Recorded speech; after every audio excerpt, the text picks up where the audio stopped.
Now, Congresswoman, at one time, you worked in the medical field. Should Americans be concerned about the president experimenting on himself? Well, absolutely. People should be concerned about it. I actually think it's kind of sad because one thing we know about this president, he doesn't like nor believe in science. Yeah. And so when he says, what do you have to lose?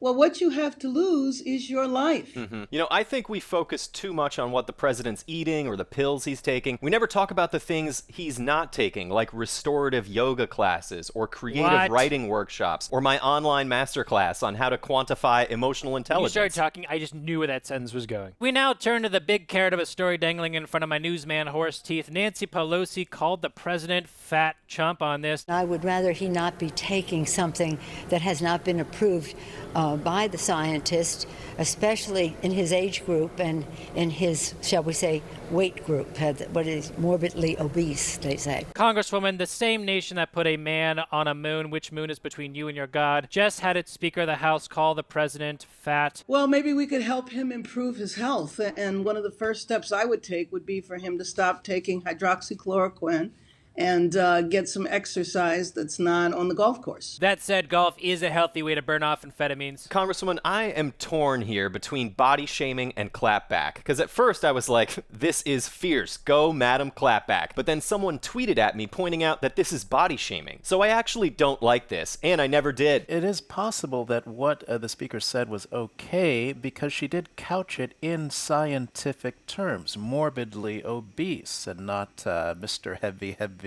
man. Now, Democratic presidential wondergram Joe Biden doesn't take hydroxychloroquine, but he has chosen to campaign inside a scene from a prescription drug commercial. Take a look at this. Why have they failed to get this money out to the folks who desperately need it to stay afloat? Is it incompetence? Corruption? Trump was out there tweeting again this morning. I call him President Tweety. Joe Biden has revealed his name for President Trump, and it is President Tweety. The big news election desk is telling me that we can now officially project that Donald Trump will win the 2020 presidential election. Wow. The race for 2024 begins tomorrow. Congresswoman, obviously this is a tough blow to the Joe Biden campaign to lose 6 months before the election. Where is your head at? I think the vice president's campaign is well underway. But all of us have to acknowledge these are extraordinary times, and all of us are learning how to manage on this journey. Right. And so the only way for him to do a campaign is virtually, and he's been doing that all over the place. Millions of people have been tuning in, regardless of the geese. Actually, the geese, I think, were the best part. And now for an historical perspective, let's turn now to Dr. Ike Bloom. Doctor, is there a historical example that could help us understand our current predicament? One of the great predicaments, I think, of American history must have been during the presidency of Abraham Lincoln.